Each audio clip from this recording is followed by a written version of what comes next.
Assalamualaikum warahmatullahi wabarakatuh. Perkenalkan, nama saya Emi Saulia dengan NIM 250750019. Pada kesempatan kali ini saya akan mempresentasikan materi tentang toleransi dan etika hidup berdampingan di lingkungan kampus. Materi ini penting karena kampus merupakan tempat berkumpulnya mahasiswa dari berbagai suku, agama, budaya, dan daerah.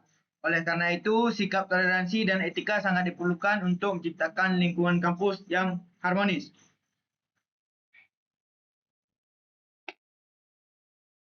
Baik, pada presentasi ini ada 6 pembahasan. Yang pertama, pengertian toleransi, dan yang kedua, nilai-nilai keberagamaan di kampus, dan yang ketiga, etika lingkungan kampus, dan yang keempat, peran mahasiswa dalam mewujudkan toleransi, dan yang kelima, penerapan toleransi dalam kehidupan sehari-hari, dan yang keenam, studi, kasus, dan refleksi. Baik, kita masuk ke pengertian toleransi. Toleransi adalah sikap menghargai dan menghormati perbedaan yang ada di antara sesama manusia. Ada 3 hal penting dalam toleransi. Yang pertama, menghormati perbedaan, baik perbedaan suku, agama, budaya maupun pendapat. Dan yang kedua, tidak memaksa kehendak sehingga setiap orang memiliki kebebasan untuk berpendapat dan berkeyakinan. Dan yang ketiga, memiliki empati dan simpati, yaitu memahami dan menghargai kondisi orang lain meskipun berbeda dengan kita. Dengan toleransi, kehidupan di kampus menjadi lebih damai dan nyaman.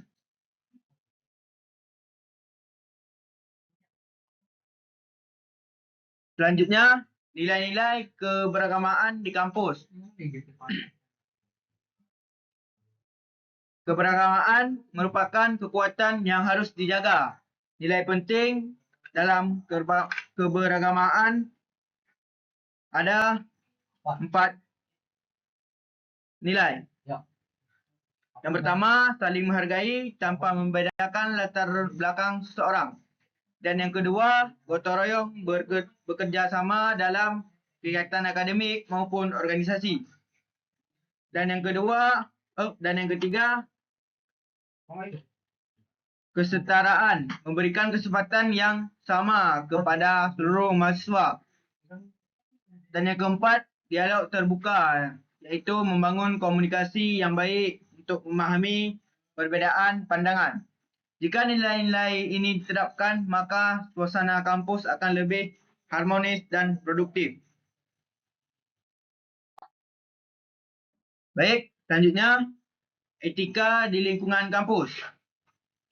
Etika kampus terbagi menjadi 3 bagian, yaitu etika akademik, etika sosial, etika digital. Etika akademik yaitu jujur mengerjakan tugas dan ujian, menghindari plagiarisme, aktif berdiskusi dengan baik, menghormati dosen dan teman. Dan etika sosial, bertutur kata sopan, berpakaian sesuai aturan kampus, dan tidak mengganggu proses belajar, dan menjaga kebersihan lingkungan. Etika digital, bijak menggunakan media sosial, tidak menyebarkan hoaks, menghormati privasi orang lain, menggunakan teknologi secara bertanggung jawab. Etika yang baik mencerminkan karakter mahasiswa yang berkualitas. Baik, selanjutnya peran mahasiswa dalam mewujudkan toleransi. Mahasiswa memiliki peran penting dalam menciptakan budaya toleransi.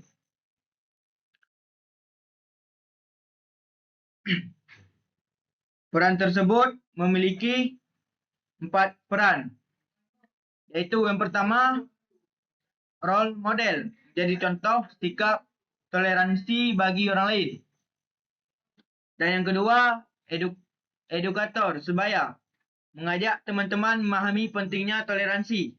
Dan yang ketiga, mediator konflik, membantu menyelesaikan perbezaan pendapat secara damai. Dan yang keempat, pemersatu bangsa, menjaga persatuan di tengah keberagamaan. Sebagai agen perubahan, mahasiswa harus menjadi pelopor dalam menciptakan lingkungan kampus yang harmonis. Baik, selanjutnya penerapan praktis toleransi di kampus. Berapa cara menerapkan toleransi di kampus? Iaitu, 1. Berteman dengan mahasiswa dari berbagai latar belakang. Yang kedua, mengikuti kegiatan lintas budaya dan organisasi. Dan yang ketiga, menghindari stereotip atau prasangka terhadap orang lain. Yang keempat, menggunakan bahasa yang sopan dan menghargai semua pihak. Yang kelima, berani melaporkan tindakan diskriminasi atau perundungan.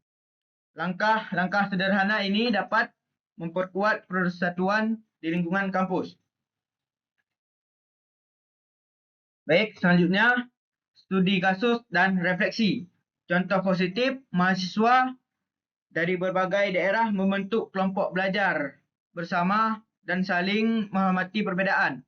Hal ini menciptakan persahabatan yang erat dan suasana belajar yang nyaman. Contoh negatif, ada mahasiswa yang menolak bekerjasama dengan teman yang beda latar belakang.